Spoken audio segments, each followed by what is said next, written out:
तुम्ही केला तर थोड्या अंतरावर तुम्ही धापल्याला सुरुवात करा. रियाज करायला हवं. मी प्रचंड निर्व्यसनी आहे, पण सगळ्यात फटका बसलेला माणूस आहे. व्यसनाला सगळ्यात मोठा फटका. म्हणजे माझ्याबरोबर जे काय डॉक्टर असायचे ईश्वरपूरमध्ये, तर प्रत्येक शनिवारी ठरले असायचं त्यांचं बाहेर कुठे फिरायला जायचं, मस्त म्हणजे 4-5 किलो मटण घ्यायचं आणि दारू बिरू पीत हे करायचं. काय रिएक्शन असतात की आपण कोणाला शुभेच्छा देतोय, त्याच्या दीर्घायुष्याची कामना करतो, बरोबर. आता माझे जे खूप मित्र आहेत किंवा फॉलोअर्स आहेत, ते झाल्या त्या शुभेच्छेतून झाल्यात. ओके.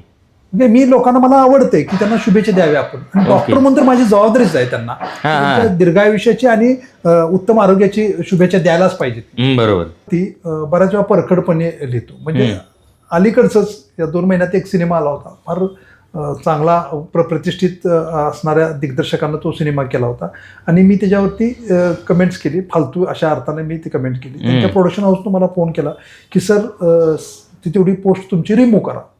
मी म्हटलं का? तर सरांना आवडलं नाही. म्हटलं मी कोण आहे? तर प्रमोद सर आहे. मग मी पण सर आहे ना, मला आवडलं तर चित्रपट रिमूव्ह करा ना तुम्ही. मी कमेंट रिमूव्ह करतो, तुम्ही चित्रपट रिमूव्ह करा. तुम्हाला काय अधिकार आहे म्हटलं चित्रपट असला फालतू बनवायचा आणि लोकांच्या खिशावर डल्ला मारायचा? काय संबंध आहे तुमचा? फक्त एकच, तिथं गप्पिष्ट लोकांनी यायचं, गप्पा मारण्याने यायचं. दंगा काय नाही, दारू बिरू काय असलं काय चालणार, तसलं चालणार नाही. बरोबर. तुम्ही वैचारिक किती दंगा करा. Yes yes yes. कुठली वाईट गोष्ट घेऊन येऊ नका. वैचारिक दंगा. चौथं महायुद्ध होते आपले वैचारिक. गुरु आहेत अभय कुलकर्णी. मी सरांना तुमच्या माध्यमातून नमस्कारच करतो. अभय कुलकर्णींनी मला पहिल्यांदा कास्ट केलं होतं.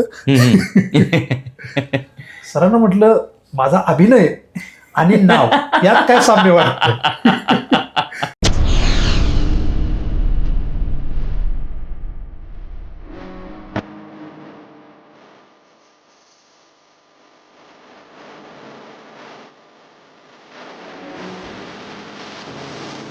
एक छान किस्सा आहे सर. म्हणजे मगाशी मी जसं तुम्हाला म्हणालं की एक माणूस म्हणून तुम्हाला काय किंमत आहे हे समजायला हवं. म्हणजे माणसाला किंमत आहे का त्या गोष्टीला किंमत आहे का पैशाला किंमत आहे हे कळायला हवं लोकांना.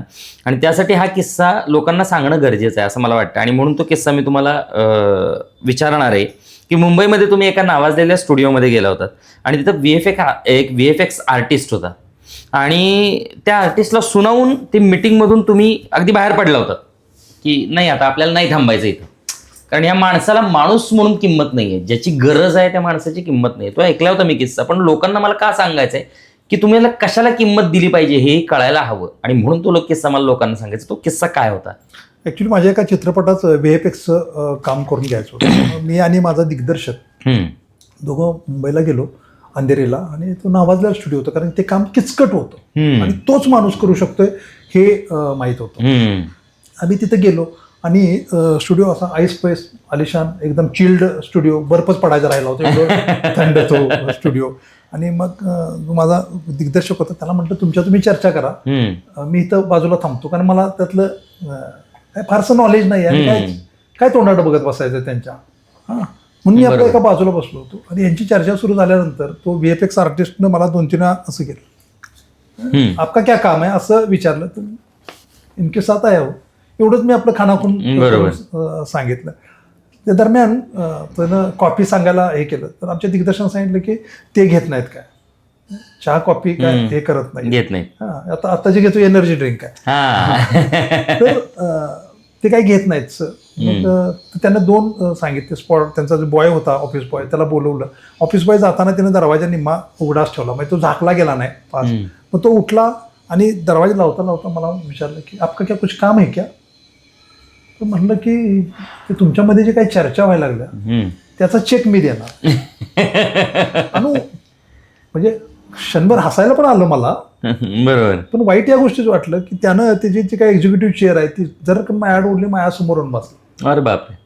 अरे सर सॉरी एक्स्ट्रीमली, म्हणजे पता नाही था आप प्रोड्युसर हो इन्व्हेस्टर हो असं सगळं सुरू केलं. त्याला म्हटलं बाबा चला, म्हटलं बाहेर जाऊ. तुम्ही म्हटलं काय सर अजून बोलणं व्हायचं नाही? म्हटलं बाहेर चल म्हटलं.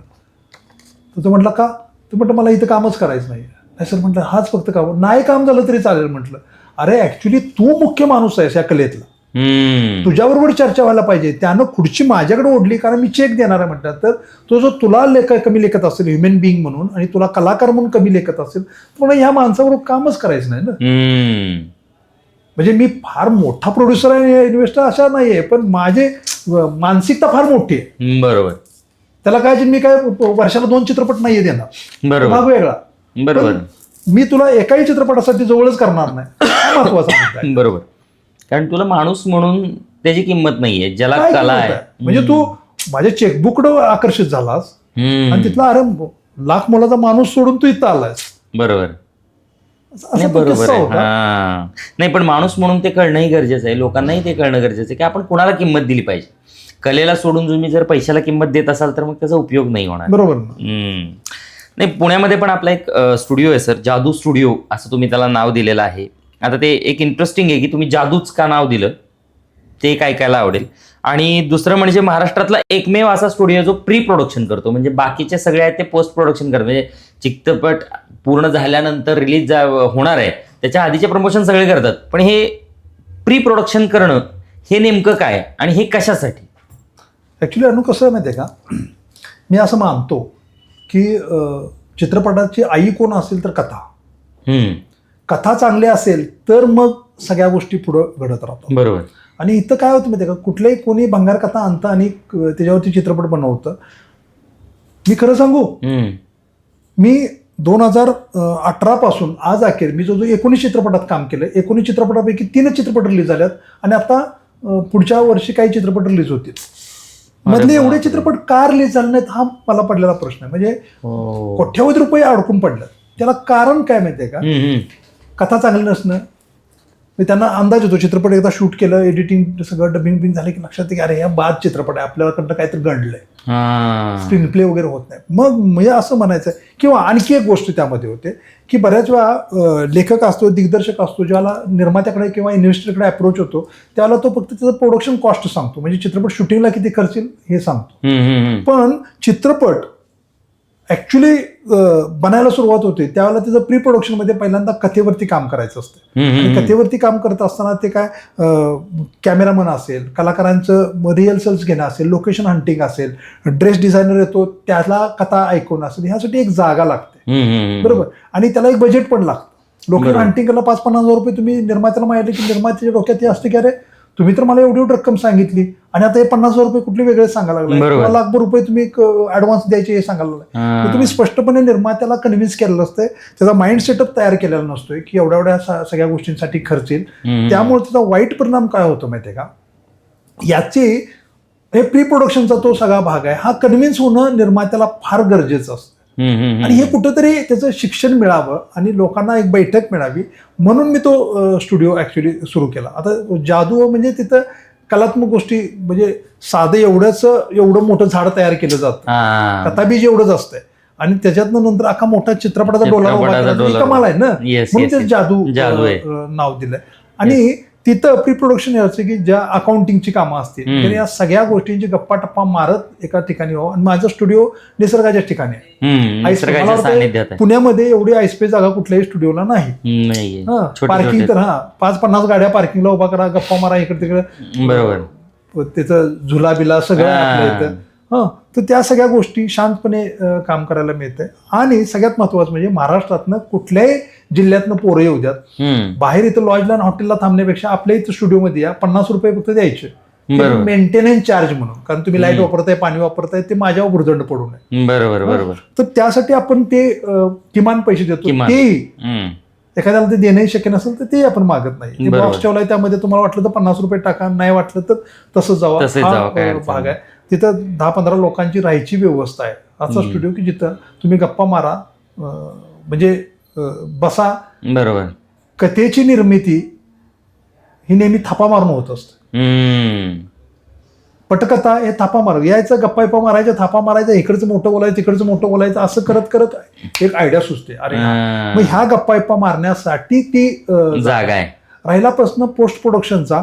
पोस्ट प्रोडक्शन एक असा विषय ऍक्च्युली ते खरं व्यावसायिक आहे, कुणी आयऱ्या सुरू करणे. कारण काय असते, टेक्नॉलॉजी अशी आहे की आता तुम्ही दुकानात घेऊन 4 पायऱ्या उतरला कॅमेरा घेऊन, तोपर्यंत दुसरा कॅमेरा मार्केटमध्ये आलेला असतो त्याच्यापेक्षा भारी. प्रत्येक वेळेस नवीन नवीन नवीन इन्व्हेन्शन येत राहतं आणि त्यासाठी इन्व्हेस्टमेंट करावी लागते.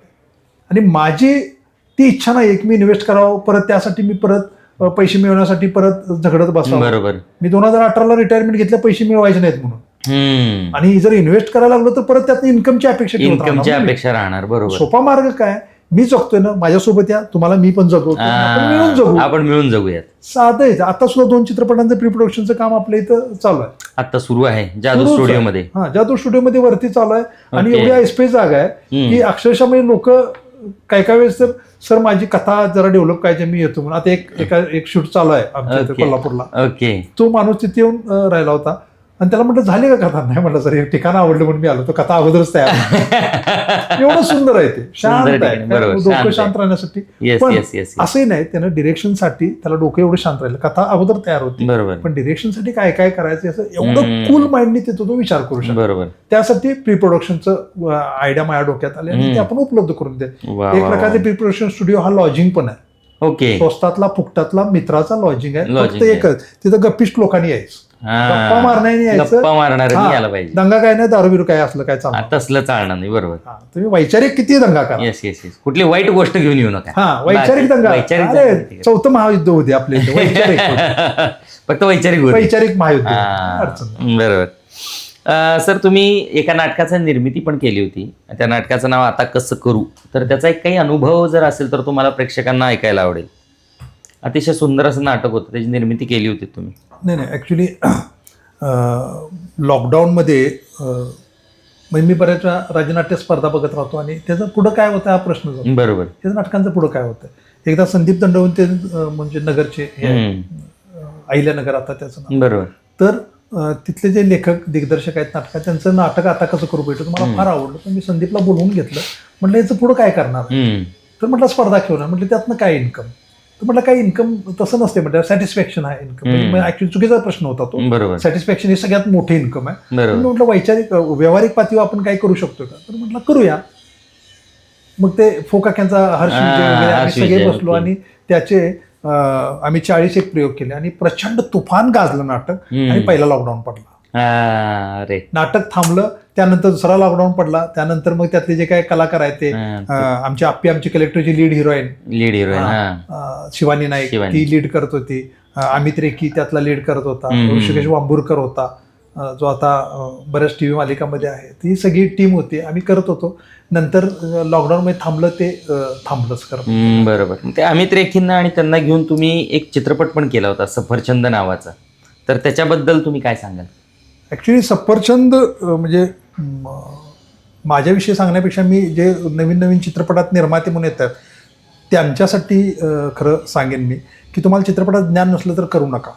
मी ॲक्च्युली चित्रपट सफरचंद तयार केला आणि तो संदीपलाच म्हणायला लागलो की तू विकतो चित्रपट, वीक रिलीज कर, काय करलं.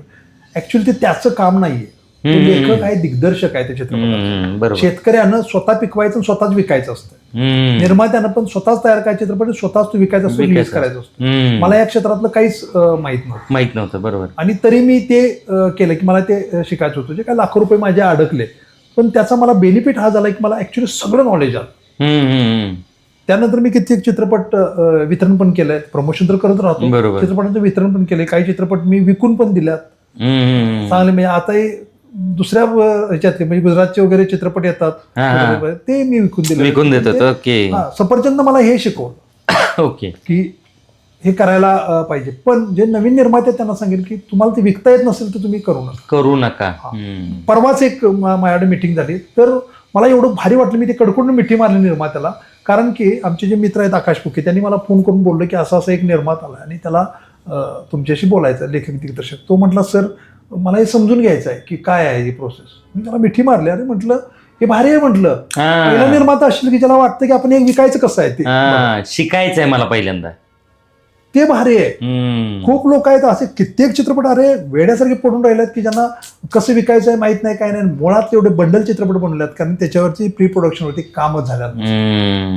जो घेऊन येतो तो माझं भारी आहे म्हणून सांगत राहतो आणि 100 पोर दुसऱ्याच्या कडीवर ठेवतो. फार आर्थिक नुकसान झाले मराठी चित्रपट सृष्टी. म्हणजे हे बऱ्याच लोकांनी बोलून झालं असेल, मलाही तळमळीने वाटतं की आपणही सांगावं. उरलेले लोक कुठे कोण पॉडकास्ट बघतील, कोणी एखाद्या निर्मात्याला बघायला मिळेल तर बाबा नको करूस, काय डॉक्टरांना गाठ, मला नंबर पण द्या बरं का. नंबर देणार आहे मी सगळ्यांना. कारण की बाबा तुम्ही या माझ्याकडे आणि इथं पैसे लागत नाहीत. काय डॉक्टरांच्या घरी यायचं, वडापाव खायचं, जेव वाटलं तर जेवा, व्हेज नॉनव्हेज सगळं मिळतं आणि मी देऊन तुम्हाला ज्ञान देतोय वर. अपेक्षा मला काहीच नाही, मी खर्चावर बसलोय. बरोबर. त्यांना आता कमवलेला खर्च करायचा, फक्त चांगल्या लोकांवर करायचं, एवढेच त्यांच्या, बाकी काहीच नाहीये. सर आपली पहिली एकांकिका कोणती, त्याच्याबद्दल काय किस्सा सांगा. म्हणजे मी ऍक्ट केलेली की ऍक्ट केलेली असेल किंवा तुम्ही लिहिलेली असेल. नाही, मी लिहिलेली ती पुन्हा मानव नावाची एकांका ह्याच्यात 98ला वगैरे केली असेल. Okay okay. पण कॉलेजला ऍक्टिंग केलेली दगड नावाची एकांका होती. ओके. म्हणजे माझे जे गुरु आहेत अभय कुलकर्णी, मी सरांना तुमच्या माध्यमातून नमस्कारच करतो. अभय कुलकर्णींनी मला पहिल्यांदा कास्ट केलं होतं. सरांना म्हटलं माझा अभिनय आणि नाव यात काय साम्य वाटतं. नाही, हे असले 25 तुझे मला फार आवडतं. अरे दगड द्या, ह्याचं खतं नाही, ह्याचं नाव, तुझा अभिनयाबद्दल मी बोलत नाही. सांगायचं म्हणजे मला त्याला बेस्ट ऍक्टरचा अवॉर्ड वगैरे मिळाला होता. हा, आणि मला आता हे सांगायचं तुम्हाला काही येत नसताना अवॉर्ड मिळू शकतो. अरे या लागलं की नाही, मग लोक चिकसक होतात तुमच्यावर. अरे हा हे केली ती एकांका मी दगड नावाची. आणि पहिली एकांका लिहिली होती ती पुन्हा मानव, स्त्री भ्रूण हत्येवरती. स्त्री भ्रूण हत्येवर लिहिली होती. स्त्री भ्रूण हत्येवर पुन्हा मानव फारच प्रायमरी लेवलला होती. आणि त्यात काम करणारे जे सगळे पात्र आहेत, खरं म्हणजे ते मोठमोठे अधिकारी झाले आणि ते एवढे मोठे अधिकारी माझ्यासारखा मूर्खपणा सोबत घेऊन फिरत होते. पण आहे फार आठवणी छान आहेत. असंच एक विचारायला आवडेल, तुम्ही विद्यार्थी दशेत असताना एका चळवळीमध्ये होतात, तर तिथला कुठला किस्सा आठवतोय तुम्हाला? एक मिनिट, किस्से खूप आहेत. एक मजेशीर किस्सा. बरं झाला प्रश्न विचारला, माझ्या आठवणी ताज्या झाल्यात. हा, ऍक्च्युली मी चळवळीत पहिल्यापासून खुमखुमीच आहे. आम्हाला चळवळीत राहायचंच आहे. बापाचे सगळे गुण आले, हाणामारी चांगल्या अर्थानं करायच्या. ह्याच्यात काय झालं होतं, भौरी देवी एक प्रकरण फार गाजलं होतं पूर्वी. आता ते मला इतकंच आठवत नाहीये, पण मला माहिती आहे ते काय प्रकरण आहे, पण डिटेल्स आठवत नाहीत. तर त्याच्याविषयी आम्ही जनजागृती करण्यासाठी वॉल पेंटिंग करत होतो. आणि ते वॉल पेंटिंग कधी करायचं माहितीये का, पोलिसांची रितसर परवानगी नाही, पोलीस परवानगी द्यायची नाही. मग रात्री आपल्या जायच्या आणि भिंती रंगवायच्या. आणि ती भिंत रंगवत असताना जिल्हा आम्हाला काय डोकंच चाललं पण असतो. तर ते आमच्या 4-5 मित्र आम्ही होतो आणि त्यांनी काय केलं, आम्ही जिल्हा परिषदेची भिंत रंगवायला घेतली. त्यांनी त्यांचे उपक्रम वृक्ष संवर्धन वगैरे करून आम्ही ते त्याच्यावरती राहिलो. आले पोलीस गाडी आली आणि सगळ्यांची पांगापांग झाली. आता झालं काय, रंगाडबे माझ्या हातात होते आणि टाकून देणं परवडण्यासारखं नव्हतं. बरोबर. तर पोलिसांनी येऊन पकडलं. काय करायला लागलं ते म्हटलं असं ते परवानगी घेतल्या का, नाही तुम्ही काम करता ते वाईट नाहीये, पण त्याला परवानगी घ्यायला लागते. म्हटलं सॉरी सर. सॉरी कुठलं म्हणते, तुला अद्दल झाली पाहिजे, याला घ्या गाडीत. आता म्हणते काढतात की काय, मारलं तर अवघड होऊन जाईल. गाडीत बसवलं आणि म्हटले ह्याला एकच अद्दल द्यायची. म्हटलं साहेब प्लीज मारू नका, मी वैद्यकीय व्यवसायासाठी प्रयत्न करायला लागलो, इथं डॉक्टर केलाय आणि तुम्ही मारलं तर मला फारच इज्जत जाईल माझी. तर म्हणजे नाही तुला लांब सोडणार आहे म्हटलं. आणि मग त्यांनी मला 8-10 किलोमीटरवरती नेऊन गाडीतनं सोडलं. एवढा आनंद झाला, आम्ही यस म्हणलं. माझी खोलीच्या समोरच सोडलो, जिथं राहत होतो तिथं, नाहीतर मला चालत यावं लागणार होतं. माझ्या खोलीचं मजेशीर होतं ते फार. वा वा वा वा वा, सुंदर. आता सध्या सर महाराष्ट्रामध्येच नाही तर पूर्ण देशामध्ये म्हणा किंवा बाहेर पण भाषिक वाद जास्त सुरू आहेत. म्हणजे अगदीच आता साऊथबद्दल बोलायचं म्हटलं तर तिथं हिंदी भाषेवर प्रचंड प्रमाणात टीका केली जाते की हिंदी भाषा सक्ती नको किंवा काय. कारण आता महाराष्ट्रामध्ये पण मराठी भाषा सक्तीसाठी पण काही लोक प्रयत्नशील आहेत आणि तशाच पद्धतीने धार्मिक वाद पण खूप सुरू आहेत. तर त्याच्याविषयी तुम्ही काय सांगाल, म्हणजे तुमचं काय मत आहे त्याच्यावर?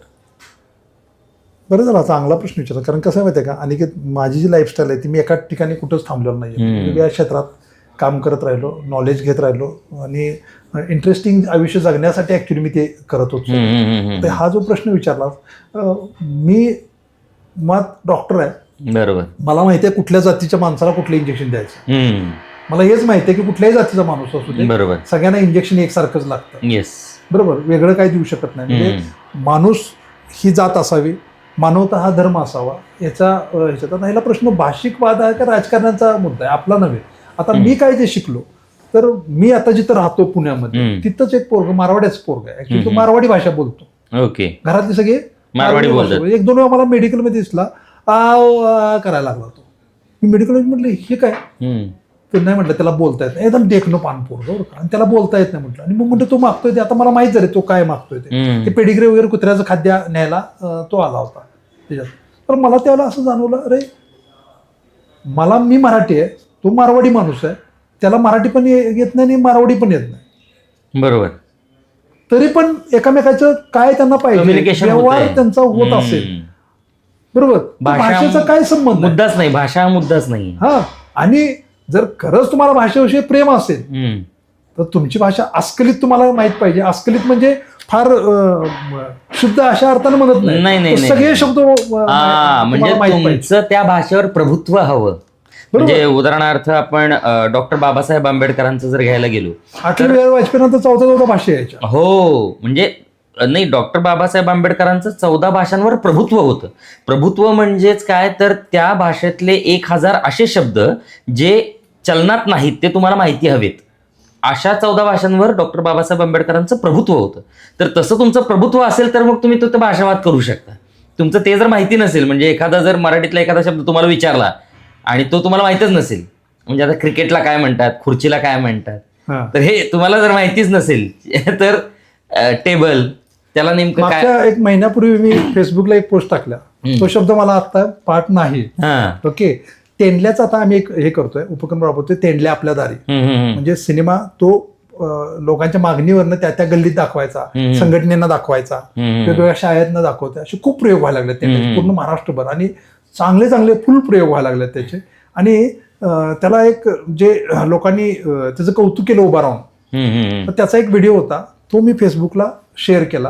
आणि मी असं विचार करत बसतो की ह्याच्याबद्दल काय लिहावं त्यांच्याबद्दल. तर मग मी ते शोधलं की जगातला सगळ्यात मोठा शब्द कोणचा, आणि तो शब्द मी यसनं सुरू होणार तो शब्द, तो मी लिहिला. 26-27 अक्षर आहेत त्याला. ओके. आणि तो सगळं टाकल्यानंतर लोकांनी एवढं भरभरून कौतुक केलं. अरे म्हटलं सर तुमचं लिखाण म्हणजे अप्रतिमच आहे. मी काय लिहिलंय ते सांग. ते नाही का ते वाचता येते का, ते नाही माहिती, पण भले ते वाचायला नाही, पण ते वेगळं आपण काहीतरी मांडलंय, हे भारी वाटलं ना, भारी वाटलं लोकांना. नक्कीच. भाषा काय घेऊन बसलाय तुम्हाला, आवडणं संपला विषय. Yes yes yes yes yes. नाही सर, आता काय होतंय, तुमच्या फिटनेसवरून तुमच्या वयाचा अजिबात अंदाज लागत नाही. थँक्यू. तुमचा फिटनेस अतिशय सुंदर आहे. तर ह्या वयात पण तुम्ही एवढे फिट आहात, तर त्या आरोग्याविषयी तुम्ही काय सांगाल, की फिट राहण्यासाठी तुम्ही काय करता, आणि सगळ्यांनीच आरोग्याची काळजी कशी घ्यायला हवी, एक डॉक्टर म्हणून तुम्ही काय सल्ला द्याल? ऍक्च्युली मनसोक्त जगणं हा पहिला मूल मंत्र. ओके. हा, तुम्हाला पृथ्वीवरती समजा तुम्ही एकटेच असता, बाकी कोण जन्माला झालं नसतं ना, तर तुम्ही काय केलं असतं, मनासारखं जगला असतं. 100%. आपला प्रॉब्लेम काय झाला माहितीये का, आपण डिपेंडंट झालोय. अनु माझ्याबद्दल काय म्हणतोय ह्याच्यात आपल्याला जास्त इंटरेस्ट, मी माझ्याबद्दल काय म्हणतोय ह्याच्यात इंटरेस्ट नाही. म्हणजे तुमचं पहिल्यांदा मानसिक स्वास्थ्य ठीक असेल तर आरोग्याचं सगळं व्यवस्थित राहू शकतं. बरोबर. आता माझ्याबद्दल विचाराल तर मी एक घावला ना माणूस गप्पा मारायला, ओळख नाही लागत, दणदणीत गप्पा मारायच्या, त्याला हसवायचं, आणि तो जात जाता म्हणतो थँक्यू राव, मला दिवस चांगला वाटला, मग मला त्या समाधान की हा आपण ह्याचं चांगलं केलं. हा माझ्या मनाचा पहिल्यांदा व्यायाम मी करतो. येस. म्हणजे कुणी अनुभव घ्यावा. हे पॉडकास्ट बघितल्यानंतर माझा नंबर द्या, मी तेच म्हणाल. तडाख्यात गाव होते माझ्या, तडाख्यात गाव होते, फक्त मी सांगतो मी गप्पा मारणार तडाख्यात, वेळ काढून बस सगळं ऐकवतो, गप्पा होतील. हे मनाचा व्यायाम पहिल्यांदा महत्वाचा. आणि खरंच आपण विनोदानं कधी कधी म्हणत राहतो की सकाळी लवकर उठणार नाही तर बाकी ऑक्सिजन शोषून घेऊन जातील. ही वस्तुस्थिती आहे. तुम्ही उठायला पाहिजे लवकर, आणि व्यायाम जे काय आहेत, किरकोळ व्यायाम, हातपाय हलवायला प्रॅक्टिस पाहिजे, रियाज आहे हो तो. रोज चालतो आपण, बरोबर, आपलं चालणं ही गरज आहे, पण त्या चालण्याची सकाळी रियाज नाही तुम्ही केला तर थोड्या अंतरावर तुम्ही धापल्याला सुरुवात करा. रियाज करायला हवा. मी प्रचंड निर्व्यसनी आहे, पण सगळ्यात फटका बसलेला माणूस आहे. व्यसनाला सगळ्यात मोठा फटका. म्हणजे माझ्याबरोबर जे काय डॉक्टर असायचे ईश्वरपूरमध्ये, तर प्रत्येक शनिवारी ठरल्या असायचं त्यांचं बाहेर कुठे फिरायला जायचं, मस्त म्हणजे 4-5 किलो मटण घ्यायचं आणि दारू बिरू पीत हे करायचं. ओके. आता माझी एंट्री काय त्यात झाली, एकमेव माणूस आहे आपल्याला सुरक्षितपणे घरला आणू शकतो, ड्रायव्हिंग पण येतं आणि हा दारूचा खर्च पण करत नाही. ओके. पण व्हायचं काय माहितीये का, एकदा यांची लेवल लागली की यांना काय खातो आणि काय नाही तेच कळायचं नाही, बऱ्याच वेळा शिल्लक राहायचं. पण ह्या दिवसभराच्या प्रोसेसमध्ये 2.5 लिटर स्प्राईट आणि मटण 1 किलोवर एवढं मी पचवायचं. हे जे स्प्राईट मधलं कार्बन डायऑक्साईड गेलं माझ्या शरीरामध्ये, त्यानं माझं मोठं आतडं कुजवलं. त्याचे 4-5 वेळा ऑपरेशन, अर्धा वर्ष झालं, 4-5 वेळा ऑपरेशन झाले. आणि मी आणू तुला पटणार नाही, मी आता आत्महत्येचा प्रयत्न केला. मला सहन होईना ते वेदना. हे मला माहित नव्हतं सर. फार भयानक. म्हणजे मी गावभर टायर घेऊन फिरायचं, याचे इन्नर असते ना स्कूटीची इन्नर माझ्या, तर हवा मारायची, बसताना सुद्धा त्या इन्नरवरती बसायचं, मधला गॅप असतो त्यामध्ये बसायचं. एवढं दुखायचं माझ्या पोटात. आणि ते सगळा प्रोसेस ठरवलं झालं, आपण मरणात अडतनं बाहेर आलोय ना, तर आता एन्जॉय करायचं. सगळ्यात मनाला हे समजून सांगितलं पहिल्यांदा की निसर्गानं आपल्याला एक वाउचर मारून दिलंय आयुष्याचं, त्याची व्हॅलिडिटी आहे 100 वर्ष. ते वाउचर एक्स्ट्रा टॉक वापरून ते संपवायचं नाही. 100 वर्ष आपल्याला ते टिकवायचं. बरं 100 वर्ष हा ऍक्सिडेंट मध्ये मरो, आजार झाला तर तुमचं दुर्दैव आहे, पण आपल्याकडनं ते होऊन द्यायचं नाही एवढं. त्याचे काय वाउचर आहे ते 100 वर्ष वापरायचं, ते वापरायचं. आणि राहिला प्रश्न की जरा ना आपल्या शेजारी कुणाला तर बसावं वाटावं, बऱ्यापैकी पर्सनॅलिटी दिसते, छान पर्सनॅलिटी, छान दिसते, तुम्हाला कोणतं छान दिसते असं म्हणाल ना की आणि आयुष्य वाढते. मी बी 200 वर्ष जगेल. नाही म्हणजे नाही, मलाही सांगायला आवडेल तुम्हाला की सर तुम्ही खरंच खूप छान दिसताय, असेच छान आयुष्यभर राहा. आणि सगळ्यात महत्वाचं म्हणजे काय माहितीये का, की तुम्ही नवीन जर काही करत असाल, 100 वर्ष तर मलाही तुमच्या बरोबर जगायचंय, नवीन काही करत असाल तर अनिरुद्धला घेऊन करा. नाही, मला सगळ्या प्रेक्षकांना सांगायची माझी एक प्रचंड मोठी टीका आहे, सर करतायत आणि जे स्वतः करतात कधी कधी मला घेऊन करत नाहीत, तर मला ते घेऊन केलं पाहिजे. अनिरुद्धला कधी काही सांगतच नाहीत, चल दुसऱ्या लग्नाला तयार हो. हे असं आहे, एक लग्न करा तू एक कर.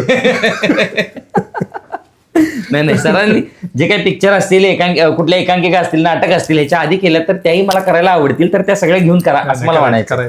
येस, सगळ्यांच्या देखत सरांनी सांगितलं की मला घेऊन करणार होतं, तर पुढच्या पिक्चरमध्ये सरांच्या बरोबर मी असणार आहे. सर तुम्ही सोशल मीडियामध्ये काही ओळखीची लोक असतील, काही अनोळखी पण लोक असतील, तर सगळ्यांनाच वाढदिवसाच्या शुभेच्छा देताना मी बघितलंय. सोशल मीडियावर मी हँडल बघत असतो तुमचा. तर असं का करता, म्हणजे सगळ्या ओळखीचे असू दे अनोळखी असू दे सगळ्यांना शुभेच्छा देतात, तर ते हे का, कशासाठी? काय बिघडलं दिल्यामुळं? नाही बिघडलं काहीच नाही, पण काही अनोळखी लोक पण असतात की त्यांना तुम्ही शुभेच्छा देतात, तर त्यांच्या काही रिएक्शन्स असतात की आपण कोणाला शुभेच्छा देतोय, त्याच्या दीर्घायुष्याची कामना करतो, बरोबर. आता माझे जे खूप मित्र आहेत किंवा फॉलोअर्स आहेत, ते झाल्यात ते या शुभेच्छेतून झाल्यात. ओके. म्हणजे मी लोकांना, मला आवडतंय की त्यांना शुभेच्छा द्याव्या आपण. डॉक्टर म्हणून तर माझी जबाबदारीच आहे त्यांना दीर्घायुष्याची आणि उत्तम आरोग्याची शुभेच्छा द्यायलाच पाहिजे. बरोबर. एक गोष्ट. दुसरी गोष्ट म्हणजे पूर्वी लोकांना काय वाटत माहितीये का, अरे हा असाच देतोय वाटतं शुभेच्छा, काय काय कारण नसताना असंच देतोय वाटतं. पण ज्याला ते थँक्यू म्हणून सहज थंब टाकतात, थँक्यू, मी त्यांना परत रिप्लाय करतोय, मित्रा संपर्कात राहा म्हणून. आणि अनु माझे एवढे मित्र जोडल्यात त्यामुळं की अरे नाही हा पोकळ शुभेच्छा देत नाही. मित्र वाढवण्याचं साधं टेक्निक आहे. आणि सोशल मीडियावर देतो मी यासाठी, कारण की परत एकामेकाची उन्ही काढत बसायला नाही. जे आपलं फक्त चांगलं आहे तेच आपण सोशल मीडियावर. नाही, मी बऱ्याच म्हणजे बऱ्याच वेळेला तुमचं सोशल मीडिया हँडल बघतो, किंवा तुम्ही सोशल मीडियावर जे ऍक्टिव्ह असतात ते पण बघतो, तर तुम्ही बऱ्याच जणांचं कौतुकच करताना दिसतात. कधीही कुणाचं उणं काढलेलं मी बघितलेलं नाही. माझं भांडवल आहे लोकांचं चांगुलपणा, दुर्गुण हे माझं भांडवल नाही ना.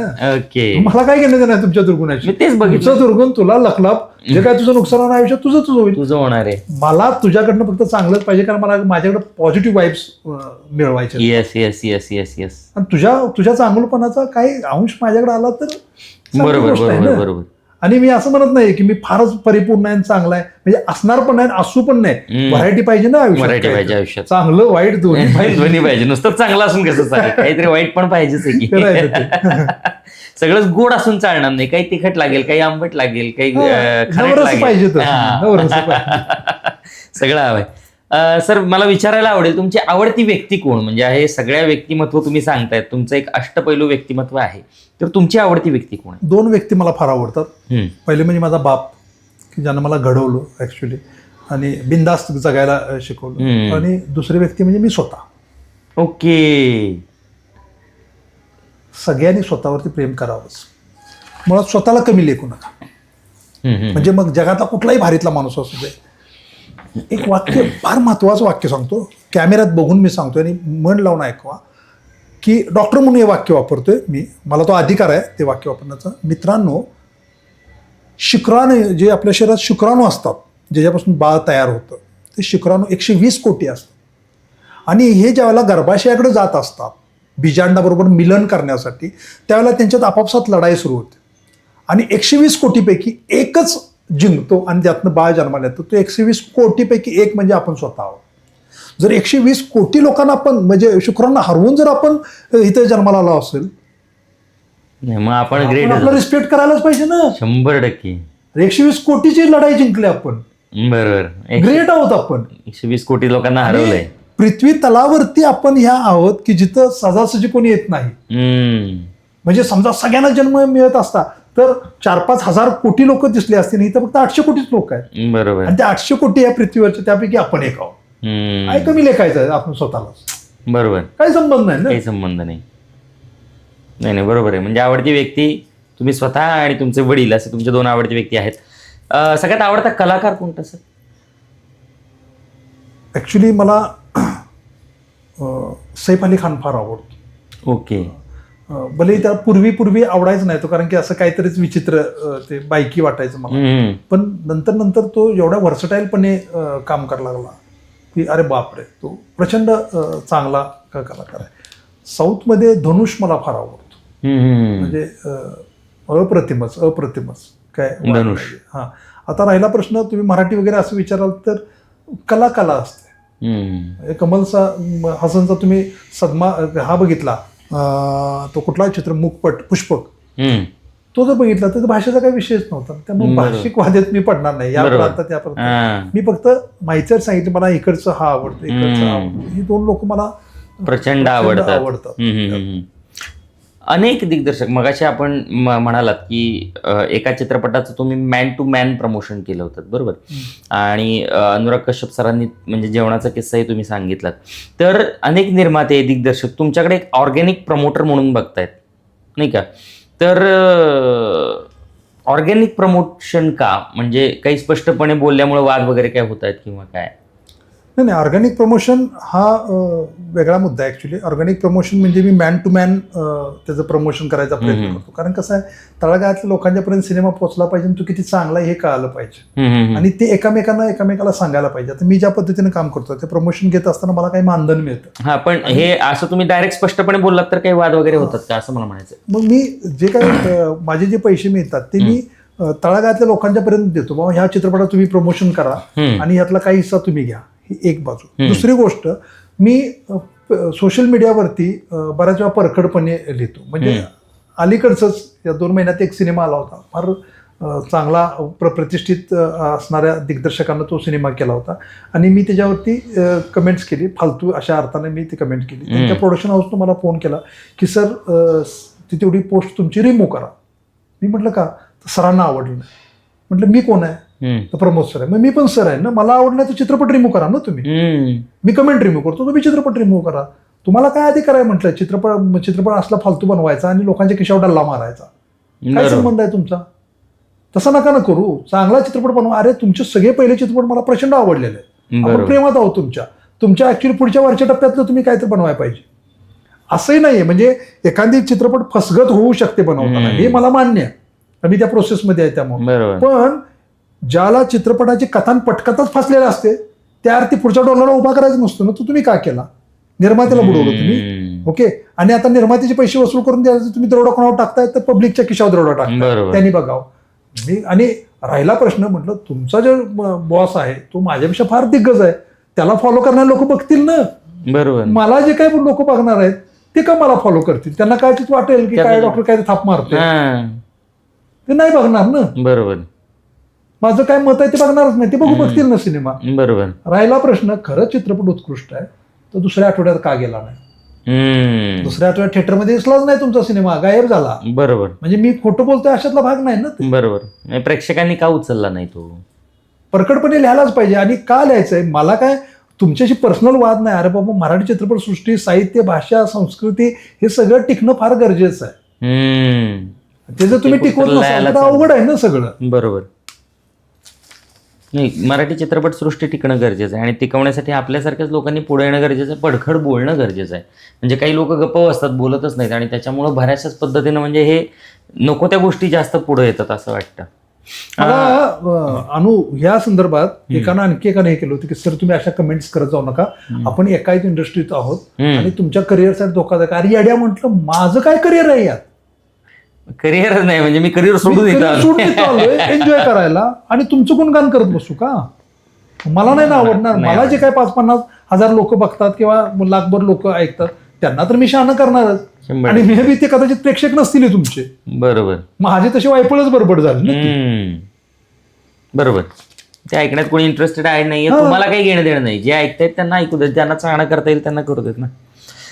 सर तुम्ही एक पुस्तक पण लिहिलं होतं मध्ये, चामारी म्हणून. बरोबर. तर त्या पुस्तकाबद्दल काय सांगाल? चामारी पुस्तक ऍक्च्युली त्याच्या मर्यादित कॉपी काढल्या. तुम्ही म्हणाल तसं की मला सगळीकडेच भटकंती करायला आवडते, सगळ्या क्षेत्रातच साहित्यात मी हे केलं होतं. चामारी हे मी जे वैद्यकीय व्यवसाय करत असताना माझ्या जीवनामध्ये जे काय अवली पेशंट आले, एकदम एक्स्ट्रॉर्डनरी, विनोदी, फक्त विनोदी, गंभीर म्हणजे गौतम गंभीरला सुद्धा मी बघत नाही. आपलं गंभीर काय नाही, एवढं गंभीर काहीच नाही. ते काय विनोदी पात्र माझ्या वाट्याला आले होते. त्यात सगळ्यांचं एक 20 पात्र घेऊन मी ते केलं होतं. ऍक्च्युली माझ्याकडे 1000 पात्र आहेत. ओके. पण जसं माझा थांबा कुठंच नसतो, तेवढं केलं, माझा इंटरेस्ट कमी झाला. आता पुढं दुसरं काय तर दुसऱ्या क्षेत्रात. बरोबर. असं मग ते पुस्तक छान झालंय आणि त्या सगळ्या कॉप्या ज्याने पब्लिश केलं त्यानंच काहीतरी विकले असतील. माझ्याकडे जे काही मी हजारो कॉप्या होत्या ते फक्त मित्रांना देत राहतो. आले गेस्ट की आपलं त्यांना वाच मी लिहिलंय वाच, गिफ्ट देण्यासाठी ते केलं. Yes yes yes yes. नाही छान छान. एक प्रयोग तुम्ही करत आहात, चित्रपट चालवायला देणं, तर तो प्रयोग म्हणजे नेमकं काय? अरे तो ऍक्च्युली बरं झाला अनु, तो प्रश्न विचारला. फार महत्वाचा प्रयोग आहे. म्हणजे आम्ही एका चित्रपटाच्या बाबतीत मी एक मराठी चित्रपट ज्याचं वितरण केलं होतं, त्याला आम्ही निर्मात्यांना विचारलं होतं की चित्रपट चालवायला देऊ का? तर तो कन्फ्युज झाला. म्हटलं चालवायला देऊ का म्हणजे आपण काय करायला लागलोय? तसं नाहीये म्हटलं, ज्या ज्या भागामध्ये चित्रपट चालत नाहीत आपण त्या भागामध्ये देऊ. मग एक चित्रपट होता, तर त्या निर्मात्यांना म्हटलं इथं असं थिएटरचं भाडं आहे आणि तिथं प्रमोशनचा एवढा खर्च आहे, 1.5 लाख रुपये. म्हटलं तिथं तुमचे जाणार आहेत आठवड्यासाठी, तर माझ्यासाठी तुम्ही खर्च कराल का? आता काय डॉक्टर म्हणतात, म्हटलं नाही कसं म्हणा, नाहीतरी कसं. पण त्यानं माझ्या जवळ मी 1.5 लाख रुपये त्याला चेक पण दिला. म्हटलं नाही, हे पैसे तुम्ही माझ्याकडनं घ्या. बरोबर. आणि मग आपण तो काय केलं, तिथल्या विदर्भातल्या काही लोकांना तो सिनेमा म्हटलं तुम्ही चालवा. आता ते चालवा म्हणजे काय करायचं, त्याचा खर्च सगळा आम्ही भागवलेला आहे. त्या लोकांनी फक्त तिकटी विकायच्या गल्लोगली जाऊन आणि त्यातनं जो काही नेट प्रॉफिट येईल त्यातले 30% त्या लोकांना द्यायचे. ओके. म्हणजे 1.5 लाख रुपयाच्या अगेन्स्ट त्या निर्मात्याला 9 लाख रुपये मिळाले होते. तो मला म्हटला, डॉक्टर साहेब अरे मला अपेक्षित नव्हतं 1.5 लाख परत मिळतात का नाही, 9 लाख रुपये मिळाले. म्हटलं त्यातले 50% देऊया का त्यांना? म्हटलं नको, ते 50% मिळालं मग तीच त्यांना सवय लागेल किंवा आपल्याला 50% म्हणजे ते कष्टाची सवय कमी होईल. बरोबर बरोबर. म्हणजे हा चित्रपट चालवायला द्यायचा. ऍक्च्युली ज्या ज्या भागात चित्रपट चालत नाहीत किंवा जिथं पोहोचत नाही तिथं खरं हे प्रयोग करायला हरकत नाही. आणि नवीन नवीन पोरांना त्यामुळं काम मिळेल. आता मी मगाशी म्हणालो की नाही, मी ऑर्गॅनिक प्रमोशन करतो. मी माझ्या जो 750 व्हॉट्सअप ग्रुप्स आहेत माझ्याकडे, आणि त्या सगळ्या ग्रुपवरती मी तिथला जे ग्रुप ऍडमिन आहे त्याला मी सांगतो की मी तुला एक माझी पोस्ट व्हायरल केली तर 100 रुपये देतो. ओके. 7 दिवस समजा तू व्हायरल केलं तर 700 रुपये तुला मिळतील माझ्या. ओके. मग तो आपल्या सगळ्या ग्रुपमध्ये ते व्हायरल करत राहतो. म्हणजे मराठी चित्रपट तळागाळापर्यंत जे काय 85,000 खेडी आहेत, गाव आहेत, ते तिथपर्यंत सिनेमा पोहोचायला जे काय प्रयोग आम्ही केला तसाच हा प्रयोग आहे, सिनेमा चालवायचा. खरं म्हणजे मी सगळ्या निर्मात्यांना सांगेन, जर तसा तुम्ही प्रयोग केला तर फार वर्क होतं, त्याचे पैसे चांगले मिळतात तुम्हाला. ही रिस्क फक्त एकच अट आहे, टर्म्स अँड कंडिशन आहे की जर समजा माझ्याकडे तुम्ही आलात तर चांगला सिनेमा घेऊन या. कृपया बाद सिनेमा चालवायला आपल्याला मी दरोडेखोर नाही, मला दरोडाच घालायचा नाही लोकांच्या. बरोबर बरोबर, दरोडेखोर नाहीये. हा, माझं काम छोटा आहे, मायक्रो लेवलला चालते पण आपलातून चालते, एवढं मला माहिती. भल्यावाल्यांना मी आता जे का मोठ्या स्टुडिओ बरोबर चर्चा, आमचा एक सिनेमा येतो, ते म्हटले अरे हे आपली कियात आहे सर. म्हटलं हो. पुराव्यासही दाखवलं. अरे बापरे म्हणते, हे आलं का लेवल का काम बरोबर आहे. आणि असं नाही फार मोठे एक्सपोजर करून मला करायचं नाही, कारण मला माझा जगण्यातला वेळ पण द्यायचा, जगण्यातला वेळ पण द्यायचा आहे. माझा एंटरटेनिंग मधला वेळ मी त्यांना देऊ शकेन. माझं फिरणं आहे, गप्पा मारणं ह्यातला वेळ नाही मी देत. बरोबर बरोबर. जे काही शक्य आहे, फार 8 आणि 10 सिनेमे करायचे हे जमणार नाही आपल्याला. एक सिनेमा करायचा, त्याच्यावर बंदस्त लिहायचं. बरोबर बरोबर. अनु माझ्याकडं प्रत्येक आठवड्याला एक स्क्रिप्ट वाचा येते माझ्या घरात, वाचतो, त्याच्यावर डिस्कस करतो, त्या लोकांना खाऊ पिऊ घालतो आणि सांगतो पलीकडे फेकून द्या, चांगला असेल तर त्याचा सत्कार करतो, घेऊन जा म्हणून स्क्रिप्ट एवढं. आणि 15 दिवसातनं महिन्यातनं एक सिनेमा येतो. टेक्निकल रिलीजच्या अगोदर ते टेक्निकल रिलीज ज्याला करतात त्याला मलाही दाखवतात. आपल्या स्टुडिओमध्ये आपलं प्रोजेक्टवर मी सिनेमा बघतो, त्यातले काही बदल वगैरे सुचवतो. एवढं नॉलेज नक्की मला आलंय की म्हणजे मी परिपूर्ण नॉलेज नाही माझ्याकडं, पण माझ्याकडं वेगळं नॉलेज आहे. एवढं मला काहीतरी वेगळं आहे, 100% परिपूर्ण नाही पण निदान आहे. प्रत्येक क्षेत्रातलंच तुमच्याकडे नॉलेज आहे, थोडं थोडं थोडं प्रत्येक आहे. पण मजेशीर असं आहे की वेगळं आहे, परिपूर्ण नाहीये, वेगळं आहे मात्र एवढी खात्रीपूर्वक मी सांगू शकतो. म्हणजे त्या क्षेत्रात आणखी एक गोष्ट, म्हणजे मी फार कमी पुस्तकं वाचलेलीच नाहीत, पण मी बऱ्याच लेखकांच्यावर डिबेट करायला बसू शकतो, कारण मला माहित असतं तो काय बोलतोय की नाही, त्यातलंच उचलतो, त्यालाच मस्त मध्ये पॉलिश करतो, त्याजवळ येतो. हे म्हणजे फिनिशिंगचं काम अगदी व्यवस्थित आहे. काल मी एका ठिकाणी काय घ्यायला गेलो होतो, पेन घ्यायला गेलो होतो एका जनरल स्टोअर्स मध्ये, आणि ते बच्चू होतं, ते आपलं वडिलांना म्हणतो मला सब्जा पाहिजे. सब्जा असतो पाण्यात भिजवून, ते सब्जा पाहिजे. तर तो बाप पण त्या बाईला विचारायला लागला सब्जा मिळेल का. मी त्यांना म्हटलं इथं सब्जा नाही तर सब्जेक्ट मिळतो. त्याचा शब्द आहे ना सब्जा, त्याचा मला खूप दिवसाला तो शब्द ऐकला, पण ते पुस्तकाचं दुकान होतं, म्हटलं सब्जेक्ट मिळतो. असं गार्निशिंग करून आपणच दुसऱ्याच्या टाकायचं. बरोबर बरोबर. फार जुनी एक आठवण मी सांगतो, म्हणजे आमच्या वसंतदादा आयुर्वेदिक मेडिकल कॉलेजचे जे काही माझे बॅचचे लोक आहेत त्यांना सगळ्यांना माहिती आहे की आम्ही आंतर महाविद्यालयीन 2 स्पर्धा घेतल्या होत्या. त्या आमच्या नंतर परत कुणी घेतल्या नाहीत. पहिली स्पर्धा होती थापा मारायची स्पर्धा, थापा मारायच्या, आणि दुसरी स्पर्धा होती पिक अँड स्पीच. म्हणजे ऐन वेळेचा कुठला विषय तुम्हाला येतोय तो उचलायचा आणि त्याच्यावरती तयारी नाही, स्टेजवरूनच बोलायला सुरुवात करायचं. मला ती एवढी सवय होती की मला कुठलाही विषय द्या त्याच्यावरती बोलायचं. फक्त विषयाला धरून मी कधीच बोलत नव्हतो, पण ती विषयाला सोडून असणार नाही याची काळजी घेतो. वा वा वा वा वा वा. मजा करायची. वाईट त्यातलं एक फार वाईट वाटतं की मी ज्याला थापा मारायच्या स्पर्धा ज्याचं मी बोललो होतो, त्याला ते थापा मारताना मी एक वाक्य बोललो होतो की भारत माझा देश आहे, सारे भारतीय माझे बांधव आहेत, आणि माझ्या भारतात प्रदूषण नाही, भ्रष्टाचार नाही, बेरोजगारी नाही, रोगराई नाही, हे वाक्य मी त्यात बोललो होतो. म्हणजे त्या थापा मारल्या होत्या. वाईट ह्या गोष्टीचं वाटलं की त्याला मला पहिलं बक्षीस मिळालं. हे वाईट आहे. अरे आपली दुर्गुण मी सांगायला लागलो आणि त्याचं मला पहिलं बक्षीस तुम्ही देत नाही, काय या साहित्याला अर्थच नाही ना.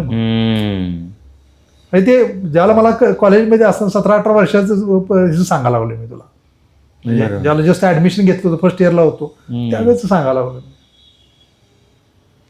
तेवढं आहे. असंच एक कलाक्षेत्रातला कुठला वेदनादायी प्रसंग आहे जो तुम्हाला आता आठवतोय? कलाक्षेत्रामधला असं कुठला आहे? हाच सगळ्यात मोठा वेदनादायक प्रसंग होता माझ्या, की जो ह्याच्या पुढचा हेच नाही. म्हणजे मी त्याचं विडंबन करायला लागलोय आणि विडंबनाला मला पहिलं बक्षीस मिळालं. कलाक्षेत्रात खरं तो प्रसंग यायलाच नाही पाहिजे होता. शब्दसंग्रह वाढवण्यासाठी सर तुम्ही काय करतात? काय करतोय, थापा मारत बसतो लोकांची. थापा मार, वाचन वगैरे काहीच नाही. हे बघ, मी वाचनवीर नाही, मी वाचाळवीर आहे. ओके. नुसतं बडबडत राहायचं, लोकांच्यावर गप्पा टप्पा मारायचे आणि त्यांचे शब्द उचलायचे, तेच मेंदूत ठेवायचे. ते मेंदूत ठेवायचे, ते वापरात कुठंच पुढे येत नाहीत अनलेस अँटिल पुढचा माणूस बोलत नाही त्याला. बरोबर. म्हणजे मी मगाशी पिक अँड स्पीच मी काय बोललो असेल, पिक अँड स्पीच मध्ये काय मला विषय एक आला होता की म्हणजे गर्दी या विषयावरती बोलायचं. येस. आता काय बोलायचं त्याच्यावरती? गर्दी. काहीच नाही, नॉलेजच नाही ना त्यातलं. मी काय केलं, पुढे सगळे विद्यार्थी वगैरे बसले, शिक्षक बसले, तर म्हटलं इथं 50 बेंच मांडलेले आहेत. पहिल्या बेंचवरती 3 विद्यार्थी, दुसऱ्या बेंचवर 2 विद्यार्थी. बघा ते मागणे एक आला, तो पुढणे एक आला. अक्षरशः म्हणजे लोकांना कळायचं पण झालं, म्हणजे काय सांगायला लागलाय गर्दीविषयी काय, तर तिथलं उचलून सांगायचंय. मलाही माहिती आहे की मला खरं वाचन करायलाच पाहिजे. मित्रांनो, वाचन करा, शब्दसंग्रह फार वाढतो. माझं नशीब चांगलं आहे, माझ्यावरती जे काही संस्कार झालेत बापाचे ते असे आहेत की मला वाचनाची गरज लागली नाही. मी माणसं वाचत गेलो, माणसांचे शब्द उचलत गेलो आणि माणसांचे शब्द असं म्हणणं, एखादा लोहार सुतार नसतो का, लाकूड हातात मिळाले त्याला पॉलिश करायचं, त्याची चांगली वस्तू बनवून द्यायचं, सेम कलेच्या शब्दांच्या बाबतीत माझं झालंय. ओके, मी तेच तुमचे शब्द उचलून तुम्हालाच पॉलिश करून गार्निश करून देतो. ही मात्र कला माझ्याकडे आहे चांगली. Yes yes yes. आता चित्रपट सृष्टीबद्दल आपण सर एवढ्या वेळ बोलतोय, तर मला तुम्हाला हे विचारायला आवडेल किंवा तुमच्याकडनं ते मार्गदर्शनही जाणून घ्यायला आवडेल की तुम्ही प्री प्रोडक्शन संदर्भात पण बोलत होतात. तर आता काय होतंय की बरेच आमचे विद्यार्थी आहेत, म्हणजे बरेच जण माझे मित्र पण आहेत जे काही माझ्याकडनं शिकून जात आहेत, तुमच्याकडनं काही शिकून गेलेले असतील, असे काही स्ट्रगलर ॲक्टर्स आहेत आणि जे आता मुंबईमध्ये जात आहेत, थांबतायत, त्यांना काही कामं मिळत नाहीत, त्यासाठी ते मग पर्याय नाही म्हणून आत्महत्येचा पर्याय निवडतात. तर त्या स्ट्रगलर ॲक्टर्सना तुम्ही काय सांगाल? म्हणजे माझे बरेचसेच आता एक रिसेंटलीच घटना आहेत 1-2 की जे काम मिळत नाही म्हणून 1-2 जणांनी आत्महत्या केल्यात. तर ते वाईट आहे, वेदनादायी आहे की कुठल्याही ॲक्टरनी असं जाऊ नये, पण त्या ॲक्टर्सना तुम्ही काय सांगाल? अनु, ही स्ट्रगलर ॲक्टर काय भानगड? स्ट्रगलर ॲक्टर मीन्स ते स्वतःला म्हणत असतात की आम्ही स्ट्रगल करतो. काय, कसला स्ट्रगल? अरे एक लक्षात ठेवा, मुळात काय इथे येणारी लोक आहेत की नाही, चला मला सर काही शिकायला मिळेल का, बरोबर, आणि शिकायला मिळेल का म्हटल्यानंतर म्हणजे याचा अर्थ असा आहे की तुम्ही ज्ञानासाठी पहिल्यांदा स्ट्रगल करायला लागला आणि ज्ञान परिपूर्ण व्हायच्या अगोदर तुम्हाला डिप्रेशन यायला सुरुवात होते. परिपूर्ण ज्ञान नसताना तुम्हाला कुठल्या सेटवरती काही काम मिळत नाही ना, बरोबर. मग कसलं स्ट्रगल? आणि मी असं म्हणेन की जर तुमचा पोटापाण्याचा स्ट्रगल असेल तर कृपया या क्षेत्रात अजिबात येऊ नका. अरे काय काम आहे तुमचं इथं? म्हणजे तुम्ही पोटासाठी झगडताय. म्हणजे काय होतंय, उदाहरण दाखल, एकानं कथा आणली, एकदम तद्दन फालतू कथा, त्यांना कुठल्या तर निर्मात्याच्या गळ्यात मारली, त्यानं 5-50 लाख रुपये, 1 कोटी रुपये, 10 कोटी रुपये लावले, बरोबर, आणि मग सगळा लवाजमा क्रू मेंबर जमा होतात. ते कशासाठी येतात की आपलं घरदार चालावं म्हणून. ऍक्च्युली यायला पाहिजे कशासाठी, मी कलेसाठी काय करतो, बरोबर, कलेसाठी स्ट्रगल पाहिजे ना तुमचा स्ट्रगल कशाचा असतो माहितीये का? मला राहायला जागा नाही, मला खायला हे नाही, ते जरा मिळालं आणि मग मी इथं करतो, असं नाही भाऊ. मी कलेसाठी स्ट्रगल करा, तुमचं कौतुक आहे. तुम्ही तुमच्या पोटासाठी स्ट्रगल करणार आहेत, मग कलेसाठी मग काय फालतू चित्रपट जे निर्माण होतात ना, त्याला कारण काय माहितीये का? माझं घर चालावं म्हणून तुम्ही कोणाला तर बरेच पाडत असताय आणि त्याला सांगत असताय हा लय भारी कथा आहे, मग त्यातून ते डिप्रेशनमध्ये जात आहेत. परवा एकाने मला शॉर्ट फिल्म दाखवली, मित्र आहे जवळचा, नाव मुद्दाम सांगत नाहीये, दाखवली तर त्याने मी तद्दन फालतू हे केल्यास म्हटलं. शॉर्ट फिल्म केली, तद्दन फालतू शॉर्ट फिल्म तू बनवलेलंस. ओके, झालं, त्याला झापला, त्याला काय काय सांगितलं, असं नसते तसं नसते. शेवटचं माझं वाक्य होतं, तू ग्रेट आहेस, कारण ही शॉर्ट फिल्म मी केल्या का नाही केल्या, मला अधिकार नाही बोलायचा. कर्तृत्वान लोकच चुकत असतात, जे काय कर्तृत्व नाही ते काय चुकणार आहेत ना.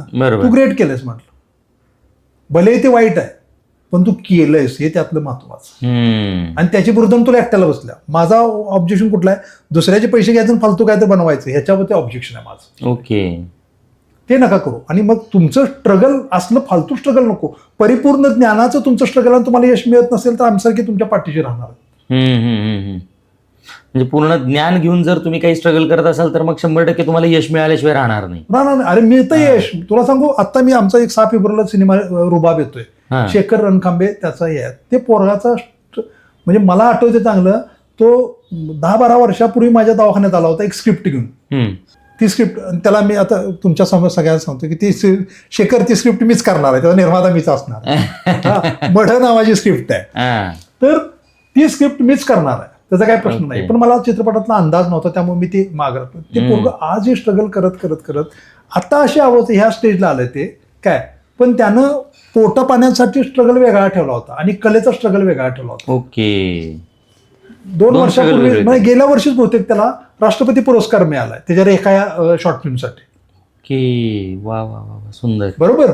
नंतर त्याने एकाला जसं हजारो लोकांना कथा ऐकत एकाला ऐकवली, त्यानं कथा आवडली त्या निर्मात्यांना, संजय झणकरांना, त्यांना ती कथा आवडली, त्यांनी चित्रपट बनवला. तो चित्रपट बांधल्यानंतर त्यांनी झी टॉकीजला दाखवला, झी टॉकीजवाला अफलातून म्हणाले, अफलातून सिनेमा बनलाय, काय वादच नाही. ते म्हटले आम्ही प्रेझेंट करणार आहे. वा. किती मार्ग सुकर झाला त्याला सुकर झालं, झाला कारण की त्याला. जो स्ट्रगल होता ना तो एकनिष्ठेचा स्ट्रगल होता. हा. त्यानं कला आणि भाकरी मिक्स नाही करायचा प्रयत्न केला. कला आणि भाकरी त्यानं mix कधीच करायची. त्याला कॉम्प्रोमाइज केलं नाही शेखरनं. शेखरला म्हणजे हॅट्स ऑफ आहे भाऊ तुला, कलाच. कलेसाठीच तो धडपडत राहिला. आज हे आहे की शेखर एक लक्षात ठेव, ते पोरगं टॉपला जाणार, कारण त्याच्याकडं ढिगानं गोष्टी आहेत आणि त्या नुसता ढीग नाहीये, तो सोन्याचा ज्ञानाचा चांदीचा ढीग आहे. ज्ञानाचा ढीग आहे, म्हणजे त्यांनी मौल्यवान ज्ञान ढीग आहे ते. घेतलंय. हा. ज्ञान घेतलंय. उगाच असं म्हणजे आहे. पोटा पाण्यासाठी काही करायला तयार झाला असं नाहीये. नाही झालं. ज्ञान घेतलंय, ज्ञान- कला ज्ञान घेतलंय, त्याचं नॉलेज घेतलंय आणि नॉलेज मधनं ते उभं राहिलं. तुम्ही पोटापाण्यासाठी स्ट्रगल करत असाल तर प्लीज या फिल्म इंडस्ट्रीत येऊन आणखी फिल्म इंडस्ट्रीला, मराठी फिल्म इंडस्ट्रीला तर डबऱ्यात घालू नका. माझं स्पष्ट मत. माझं घर चालावं म्हणून मी हे करतो ते करतो असं करतो. मग तुला एक किस्सा सांगतो. महाराष्ट्र हे जे आहे चला हवा योद्धा हम्म. निलेश साबळे हो. आमच्या सोबत होतो. तो गड इंग्लजला होता, तो खाजगी कॉलेजला होता, मी गव्हर्नमेंट कॉलेजला होतो. आम्ही Okay. नाटकाच्या निमित्तानं, युथ फेस्टिवलच्या निमित्तानं एकत्र असायचो. हम्म. त्यानं निष्ठेनं ते तसंच चालू ठेवलं. ओके. बरोबर. त्याला थोडंसं आर्थिक बॅकिंग होतं, आई वडील चांगल्या स्थितीत होते, माझे वडील शिपाई होते बरोबर. आणि माझ्याकडे तेवढीच कला होती. मला एवढं माहित होतं की मी बाप आहे यामध्ये, बरोबर. पण मी कधीच त्यामध्ये पडलो नाही, कारण मला माहित होतं मी आर्थिकदृष्ट्या सक्षम नाही. आपल्याला पहिले पैसे मिळवायचे आहेत आणि रगड पैसे मिळवून इकडे जायचं, इथं पण बॉस व्हायचं आपल्याला. बरोबर. मग त्या क्षेत्रात तिकडे पैसे मिळाल्यानंतर मी एकदा स्थिर झालो. प्रत्येक जण स्थिर असल्याशिवाय कलेला परिपूर्ण न्याय देऊ शकत नाही. तो वेडाच असला पाहिजे माणूस. त्यानं वेडला झपाटूनच ते काम करायचं. म्हणजे मला यश मिळू दे अपयश मिळू दे ह्याशी मला काही घेणं देणं नाही. मी करतोय ना ह्याच्यामध्ये त्याला समाधान मिळालं पाहिजे. तर मजा आहे. मग चांगल्या कलाकृती बनत. उदाहरणार्थ नवाजुद्दीन सिद्दीकी म्हणून एक आहेत आपल्याकडे. त्यांनी पण म्हणजे अगदी 25 वर्ष मुंबईमध्ये स्ट्रगल केला. अगदी छोट्या छोट्या छोट्या ह्याच्यातून स्ट्रगल केला. म्हणजे पोटा पाण्यासाठी कुठलीही भूमिका करायची, काही करायचं असं न करता सगळ्या गोष्टी चांगल्या घेतल्या, ज्ञान घेतलं आणि मग त्यानंतर ते उभे राहिलेले होते. बरोबर. या पद्धतीने आपण ज्ञान घेतलं पाहिजे. म्हणजे स्ट्रगल हा प्रकार नाहीये, पोटा पाण्यासाठी करणं हा प्रकार नाहीये, तर आपण ज्ञान घेतलं पाहिजे, ज्ञानातून मग पुढे आलं पाहिजे, असं सरांना आपल्याला सांगायचंय. आता आपण चित्रपटाबद्दल बोलतोच आहे सर, तर तुमच्या जवळपास आता 9 चित्रपट पुढच्या वर्षी येत आहेत. तर ते कोणकोणते आहेत आणि त्यामध्ये तुमच्या काय प्रमुख भूमिका आहेत? ऍक्च्युली काहीच मोजकी नावं सांगतो. चालेल, काही अडचण नाही. तर त्यातला सगळ्यात महत्वाचा चित्रपट येतोय अलीकडे, तो रुबाब येतोय. ओके. तो 6 फेब्रुवारीला रिलीज होतोय. जी टॉकीज हे करतं, जी स्टुडिओ प्रेझेंट करता येते. हा महत्वाचा आणि त्यात फार महत्वाची भूमिका माझी आहे. आणि दुसरा सिनेमा येतो तो प्रिझम. तो एप्रिलमध्ये, म्हणजे मी सकाळीच पोस्ट वाचली दिग्दर्शकाची, प्रिझम नावाचे. त्यामध्ये 5 पात्र आहेत, त्यातलं 5वं पात्र मी एक आहे.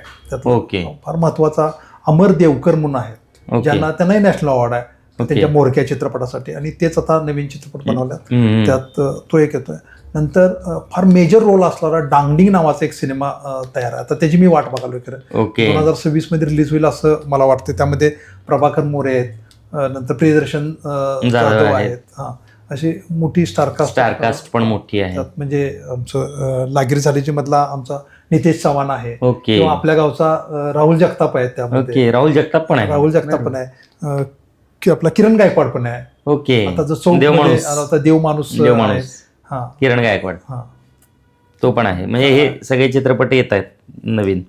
नाही, खूप सुंदर. सरांचे 9 चित्रपट आता पुढच्या वर्षी रिलीज होत आहेत आणि त्याची नावं सरांनी आपल्याला सांगितली. सर, तुम्ही बऱ्यापैकी वेगळेपण जपणाऱ्या चित्रपटाशी निगडीत आहात. जसं की आत्ता कस्तुरी असेल, टेंडल्या असेल, रुबाब असेल, तर ते काहीतरी वेगळेपण देत आहेत. तर या अशा का चित्रपटांशी तुम्ही रिलेटेड आहात? म्हणजे त्याचं काय एक रिझन सांगाल? 50 ओलांडल्या. पुढचं माहित नाही, व्हॅलिडिटी माहिती, मग चांगलं का करू नये. बरोबर, एक गोष्ट. आणि दुसरी गोष्ट म्हणजे ही चळवळ चालवते ना मी.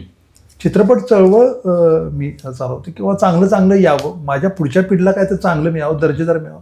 आज साऊथ इंडस्ट्री कुठे गेल्या. बरोबर. म्हणजे ती रिजनल हे आहे, इंडस्ट्री आहे, वाटत नाही कोणाला, कारण ते हॉलिवूडच्या पुढच्या टप्प्यातलं काहीतरी करत बसतात. हो, त्यांचे VFX आणि हे ते बघितले तर ते फारच भयानक, फारच वेगळ्या लेवलवरती करायला. मलाही ते वाटतं की आपण ते करावं, एक गोष्ट. दुसरी गोष्ट म्हणजे काय, हे जे काय पोरं चांगलं करतात ना, त्यांच्या पाठीशी राहायचं आहे एवढं पक्क आहे माझ्या डोक्यात. पक्क म्हणजे पक्कच की नाही, अरे हे करायचं. आणि मला फार चांगलं वाटतं की ही जी काही दिग्गज लोक आहेत, म्हणजे समजा अमरला कॉल केला, नॅशनल अवॉर्ड विनर तो आहे. आता गोव्यात सुद्धा ते फिल्म फेस्टिवल चालू आहे, त्यामध्ये द अनटोल्ड अगोनी नावाचं त्याचा हे आहे. हो, अनटोल्ड परवा मी पोस्ट पाहिली हा. त्याची. तर असे दिग्गज चित्रपट करणारे लोक आहेत आणि हे लोक मला पर्सनली ओळखतात आणि यासाठी ओळखतात की काय डॉक्टर वेगळे पण जपायसाठी प्रयत्न करतात. हा, हे भारी वाटतं. किंवा सचिन जाधवला आता उद्याच्या 30 नोव्हेंबरला तेंडल्याचा एक विशेष शो आहे पुण्यामध्ये. पुण्यामध्ये हा, तर तेंडल्यात तर माइलस्टोन झाला, माइलस्टोन आणि त्याशी मी निगडीत आहे, हे भारी वाटतंय. छान वाटते, भारी वाटते ते सगळं. आपल्याला. आता किंवा आमचा उमेश मालन आहे, उमेश मालनचा आता एक चित्रपट मी करतोय, त्याचं आता सातारा शूटिंग चालू आहे. ओके. 2 तारखेला माझं शेड्यूल लागेल, 2 डिसेंबरला. तर अशा काही गोष्टी आहेत आणि मी मुळात अशा लोकांच्यात वावरतोय. म्हणजे मुंबईचा आमचा शेखर इंदू असेल किंवा जो बाप एडिटर आहे आकाश पुके असेल, जो आमच्या धर्मरक्षक छत्रपती संभाजी महाराजचे असोसिएट डिरेक्टर तो आहे आकाश पुके असेल, साऊंड डिझायनर गणेश पुके असतील, संतोष गिलबिले असतील, जो मेकअप आर्टिस्ट आहे, ग्रेट मेकअप आर्टिस्ट लोक आहेत, किंवा आमचं हे आहेत, असे अनेक आमच्या क्षेत्रातले जे मित्र आहेत की ज्यांनी त्यांना वाटतं एक्स्ट्रा ऑर्डिनरी काय करावं, त्या लोकांच्या सांध्यात मी वावरतोय. बरोबर. मला पण तीच उर्मी राहते ना, भले ती लोक परिपूर्ण आहेत पण मी त्या परिपूर्ण लोकांच्या सांध्यात आहे, हे माझं परिपूर्णत्व आहे. अरे ह्या लोकांच्या सोबत राहायला पाहिजे आणि चांगलंच आपण करायला पाहिजे. बरोबर. नाव हे बघ, एवढ्या उशिरा आल्यानंतर म्हणजे काय ते थातूर करण्यात काय पॉइंट नाही. बरोबर. जसं फिल्म इंडस्ट्रीमध्ये बोमन इराणी आले होते, म्हणजे थोडक्यात ते उशिरा आले पण त्यांनी अशा काही माइलस्टोन गोष्टी केल्यात की ते एवढ्या उशिरा आलेत असं आपल्याला वाटत नाहीये की जसं आणि हे माझं पॅशन आहे, पेन्शन नाही ना, पॅशन्स आहेत. बरोबर. मग तुम्हाला याच्या अनुषंगाने विचारायला आवडेल, जीवन कसं जगायला आवडतं तुम्हाला? भारी आहे ते.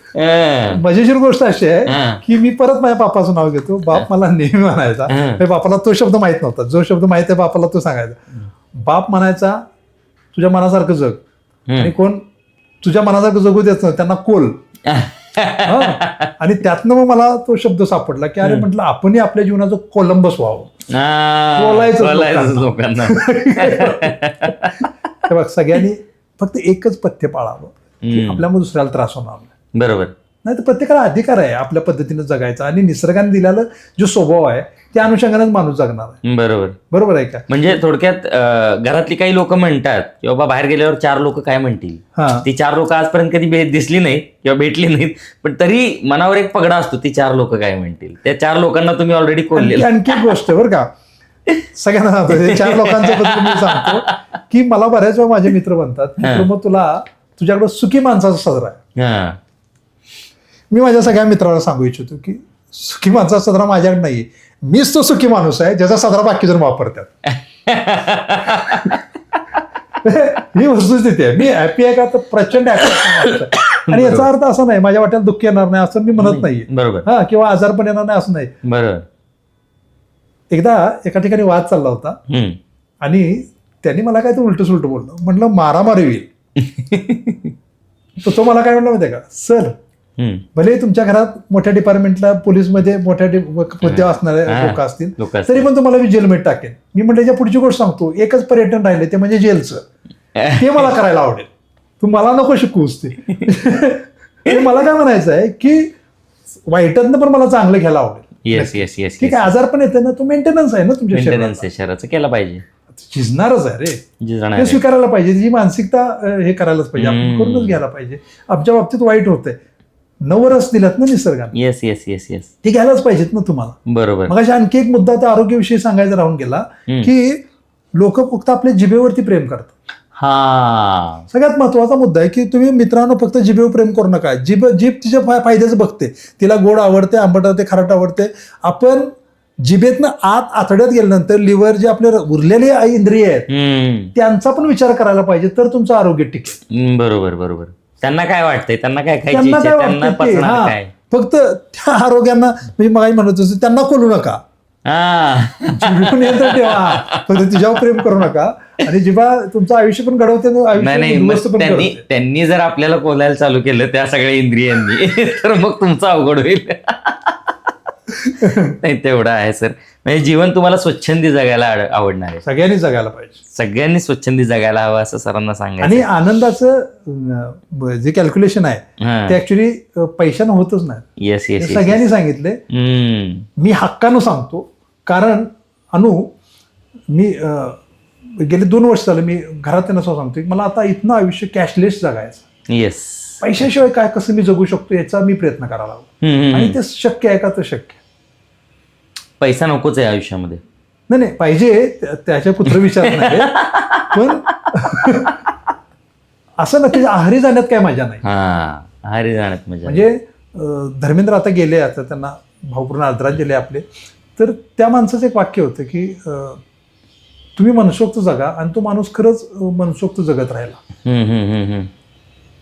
मनसोक्त. माझ्या एका मित्राचे सख्खे मामा तिथं केअरटेकर आहेत, त्यांच्या लोणावळा जे फार्म हाऊस आहे त्याचे केअरटेकर आहेत. ते म्हणजे धर्मेंद्रला कोणी येऊन भेटायचं, कोणी कुणाला ते अडवत नव्हतं. त्यांच्याशी गप्पा खाऊ पिऊ घालायचे आणि हे खायचं. तो माणूस बिंदास जगला ना. तसं सगळ्यांनी जगायला पाहिजे. त्यांचं आणखी एक वाक्य होतं, तुम्ही ज्या शिडीनं वरती चढलाय त्या शिडीतला कुठलाही टप्पा विसरू नका, खाली यायला बरं पडते. खाली येताना त्रास नाही होत. माहित आहे ना, कुठल्या पायरीहून वर चढत गेलोय त्या पायऱ्या अनोळखी नाहीयेत. अनोळखी नाहीयेत, सगळ्या ओळखी. कशाला विसरायचं. मी मजेशीर गोष्ट सांगू, म्हणजे फ्रँकली स्पीकिंग मी एक ड्युएल लाईफ जगतो. मला पुण्यात, म्हणजे मी मगाशी म्हणत होतो, मला गल्लीत कुत्रं पण ओळखत नाही. पुण्यामध्ये जिथं राहतात तिथं गल्लीत कुणी ओळखत नाहीये. कुणी ओळखत नाही मला. बरोबर. पण मी दुसरी एक बाजू जगतोय की पोलीस बंदोबस्तात जगतोय. हे दुसरी बाजू आहे ना माझी. पण मला तेही माहिती आहे. म्हणजे दुसरीकडे तुम्ही ज्या वेळेला जाता त्यावेळी पोलीस बंदोबस्त तुमच्या बरोबर असतो. नाही मी सोलापूरमध्ये असतो काय, त्याला सहज म्हणजे ते एक प्रोटोकॉल म्हणून आहे तो. तिथं मला आजूबाजूला ते पोलीस असतात, सरांना काय पाहिजे बघत. पण त्याच्या पुढे दुसरी एक गोष्ट आहे की मी पुण्यात राहताना एकदम साधं लाईफ. बरमुडा आणि टी शर्ट, काही घेणं देणं नाही आयुष्य. म्हणजे आपला बरमुडा ट्रायंगल आहे, ती भले भले बुडले. नाही, काही जण आहेत ते मनापासून सावरलीत. ज्यांना खरंच शिकायचं आहे ते सावरलीत. बरोबर. पण ज्यांना शिकायचंच नाहीये ते बुडणारच आहेत. त्यामुळे काय, ज्यांना शिकायचंच नव्हतं, घ्यायचंच नव्हतं, त्यांना काय करणार. तुम्ही सगळ्याच क्षेत्रामध्ये सर आहात. म्हणजे अगदी जाता जाता एक प्रश्न विचारतो मी तुम्हाला की तुम्ही सगळ्याच क्षेत्रामध्ये आहात. सगळी क्षेत्र तुम्ही आता बघता आहात किंवा त्या क्षेत्रामध्ये काही ना काहीतरी नवीन नवीन गोष्टी करत आहात. तर अशा वेळी असं नाही वाटत आहे का बाबा एक नजर भाराभर चिंध्या आपण घेऊन फिरतोय? वाकळ कशी बनते माहिती आहे ना? वाकळ गोधडी आपण चिंध्यांपासून बनवतो आणि ते सगळ्यात उबदार असतं. आपलं लाईफ वाकळ आहे. माझ्या सांध्यात कोणी होते त्यांच्या लक्ष दिलं की अरे उबदार माणूस आहे फार, म्हणजे चांगल्या अर्थाने घे, उबदार माणूस आहे. म्हणजे भले त्या चिंध्या असतील. बरोबर. माझा बाप नेहमी मला शिकवलेलं की आयुष्य त्या चिंध्या जोडायसाठी गेलं पाहिजे. रंगीबेरंगी आहेत, त्या उबदार राहाव्यात. आणि तुमचा वैचारिक बेस आहे माहिती आहे ना, त्या गोधडीच्या किंवा वाकळीच्या मध्ये एक बेस घातला जातो. त्याला जे एकत्रित शिवण्यासाठी वैचारिक बेस तुमचा तो क्लिअर असावा. आणि मग बाकी मग एन्जॉय करा. तुमच्या कुठल्याही क्षेत्रात तुम्ही वावरा, तुमचा वैचारिक बेस क्लिअर असला की ह्युमॅनिटी सोडत नाही तुम्ही. माणूस पण सोडणार नाही. आपला विषय वाकळ उबदार असते. मग भले मला लोक म्हणतात jack of all master of none, मला व्हायचंच नाही मास्टर. कारण की जॅक जो जेवढ्या जम्पिंग जॅक जो आहे ना, तो जम्पिंग जॅक निवांत जगायचं. कुणी सांगितलं टेन्शन? एखाद्या गोष्टीमध्ये मला मास्टर नाही व्हायचं नाही, मला फक्त बघायचं आहे ते. कुणी सांगितलं? बरोबर आहे. तो मास्टर बाबा वनवे नावाचे माझे मित्र आहेत. तो माणूस सगळ्या मिटिंगला आमच्या असतो, कथा बिथा ऐकायला सगळ्या याच्यात असतो. आणि त्याला जर विचारलं की ही कथा कशी वाटली, हा पिक्चर कसा वाटला, तर तो काय करून म्हणते का नाही आवडलं. का आवडलं नाही, मला काय त्याची काही घेणं, तुम्ही का सांगताय काय घेणं. आवडलं नाही एवढंच तो सांग. हे भारी आहे. ही उत्तर येतात ना ती मनापासून. म्हणजे मनाला काय वाटलं ते, ज्याला मेंदू येतो ना मग ती चिरपाड सुरू होते. म्हणजे दुसऱ्यांच्या भावभावना जपायसाठी आपण मेंदू वापरतो त्यावेळेला मग ते चिरफाड. ते प्लॅन्ड असते. ते प्लॅन्ड असणं बिंदास्त असा पाहिजे. बाबा म्हणून आपल्याला आवडतं. प्रमोद काळे आवडलं नाही आवडलं का काय घेणं, तुम्ही का आवडलं नाही आवडलं, मला नाही आवडलं, आपला विषय. बट तसं राहायला हवं. आता हे लोक तेच होतं की 4 लोकांना बरं वाटावं म्हणून बरं बोलायला जातात आणि स्वतःचं कधी वाटोळं करून घेतात हे कळत नाही. आणि बऱ्याच वेळेला होतं, बऱ्याच लोकांच्या बाबतीत होतं. आणि काय होतं की लहानपणापासून ती शिकवण दिली आहे सर. म्हणजे जसं तुम्ही जगताय तसं जर एखाद्या माणसाने जगायला चालू केलं तर घरातलेच त्याला डिप्रेशनमध्ये टाकतील. बरोबर. की तुला कळतं का नातेवाईक काय म्हणतील, समाज काय म्हणेल, किंवा 4 लोक काय म्हणतील बाहेर गेल्यानंतर, तू कसं राहतोयस, कसं वागतोयस. आणि हे फार क्रिटिकल आहे लोकांसाठी, हे जगणं फार अवघड आहे. सर तुम्ही माझ्या प्रेक्षकांना काय सांगायला जाता की त्यांनी कसं राहिलं पाहिजे, कसं जगलं पाहिजे, आयुष्याचा आनंद कसा घेतला पाहिजे? तुम्ही ठरवा कसं जगायचं, कसं राहायचं. काय डॉक्टर कोण असं आहे ना, ते काय संबंध आहे काय डॉक्टरांचा? तुम्ही कुठल्या कंडिशनमध्ये राहताय, म्हणजे तुम्ही श्रीमंत आहात, गरीब आहात, तुम्ही ज्ञानी आहात, अज्ञानी आहात, ह्याचे निकष तुमचे स्वतः लावायला पाहिजेत ना. मी मगाशी सुद्धा म्हणाल, माझ्या बापानं सांगितलं होतं की कोलाय शिका. चांगल्या गोष्टी स्वीकारा, ज्या गोष्टी आवडत नाही त्या कोलायला शिका. तुम्हीच बना स्वतःच्या आयुष्याचं कोलंबस. एवढंच मी सांगेन. वा. आता सगळ्यात शेवटचा आणि सुंदर असा प्रश्न की तुम्हाला इथं येऊन कसं वाटतंय?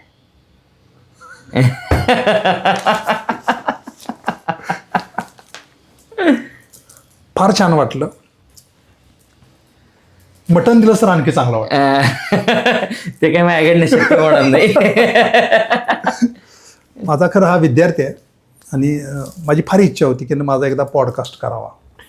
आणि त्याला जे काय मला माहीत होतं की माझ्या बऱ्याच गोष्टी त्याला माहीत असणार आहेत, कारण की आमचे कॉमन मित्र आहेत. आता तो विद्यार्थी जरी असला तर आता मित्र आहे माझा, त्याला बऱ्याच गोष्टी माहीत होत्या. त्यामुळे ह्याच्याकडनं पॉडकास्ट व्हावं माझी इच्छा होती आणि मलाही मनमोकळे गप्पा मारायच्या होत्या. फार छान वाटलं. अनु तुझे काय करतोयस ॲक्च्युली इथं जे काय तुझे पॉडकास्ट आहे ते बऱ्यापैकी मी बघतो ते स्पिरिच्युअल आणि मोटिवेशनल आहेत सगळे पॉडकास्ट. आणि मे बी माहीत नाही माझ्यातनं तुला काय स्पिरिच्युअल काय मोटिवेशनल मिळालं, पण मी जे जगतोय ते मला माहिती आहे की मला स्वतःला मोटिवेशन मिळते. आणि तुम्ही असं जगा म्हणजे सिद्धार्थ गौतम बुद्धांनी सांगितलं होतं की आत्मदीपक भव, म्हणजे जगात तुमच्यापेक्षा वेगळा कोणी असत नाही. तुमचं ज्ञान तुम्हीच मिळवायचं असते, तुम्हीच तुम्हाला ज्ञानी व्हावं लागेल. मित्रांनो, तुम्ही मनसोक्त जगा, बिंदास जगा आणि इथं मुद्दाम या अनिकेतला अनिरुद्ध भेटायला, कारण की लय भारी पोरग आहे. नाही, तुम्ही प्रेक्षकांना माझ्या जर सांगितलं चॅनलला सबस्क्राईब करा, शेअर करा, तर मग ते अजून करतील छान पद्धतीनं. तर तुम्ही ते जर तुम्हाला वाटत असेल हे तर करायलाच पाहिजे, कारण कसं मी मगाशीच सांगितलं की आपण परिपूर्ण नसतोय, आपल्याला दुसऱ्यांच्याकडनं एक स्टेपनी म्हणून ज्ञान घ्यावं लागतं. तर तुम्हाला या चॅनलमधनं खरंच नक्की वेगळं ज्ञान मिळेल. आणि ह्या चॅनलला खरं लाईक करा, सबस्क्राईब करा आणि सगळ्यात जास्तीत शेअर करा ह्या चॅनलला, असं मी सगळ्यांना सांगेन आणि मित्र म्हणून सांगेन. धन्यवाद. येस सर, तुम्ही इथं आलात, एवढ्या छान गप्पा मारल्यात आणि तुम्ही जसं म्हणाल की तुम्हाला काय घ्यायला आवडेल, तर माझ्या प्रेक्षकांना नक्कीच तुमच्या आयुष्याबद्दल ज्या गोष्टी आहेत त्या मोटिवेट करणार आहेत की जगायचं आहे कसं, कसं राहायचं आहे, काय करायचं आहे, डिप्रेशनवर कशी मात करायची. तर ह्या सगळ्या गोष्टी माझ्या प्रेक्षकांना शिकायला आणि अनुभवायला आवडणार आहेत आणि म्हणूनच मी तुम्हाला इथं बोलवलं होतं. इथं तुम्ही आलात, एवढा वेळ दिलात आणि सुंदर पद्धतीने मार्गदर्शन केलं, याबद्दल खरंच मनापासून आभार. धन्यवाद सर, तुम्ही इथं आलात. Thank you so much. सर, तुम्ही इथं आलात, एवढं मोलाचं मार्गदर्शन केलं, तर टॉक विथ अनिरुद्धच्या परिवारातर्फे एक छोटंसं गिफ्ट, म्हणजे आता गुरूंना गुरुदक्षिणा म्हणून जरी म्हणालात तरी काही अडचण नाही आहे, पण एक छोटंसं गिफ्ट मी माझ्या परिवारातर्फे तुम्हाला देऊ इच्छितोय, तर त्याचा तुम्ही स्वीकार करावा अशी मी विनंती करतो अगदी माझ्या परिवारातर्फे. Okay, thank you. Yes, thank you so much sir. Thank you.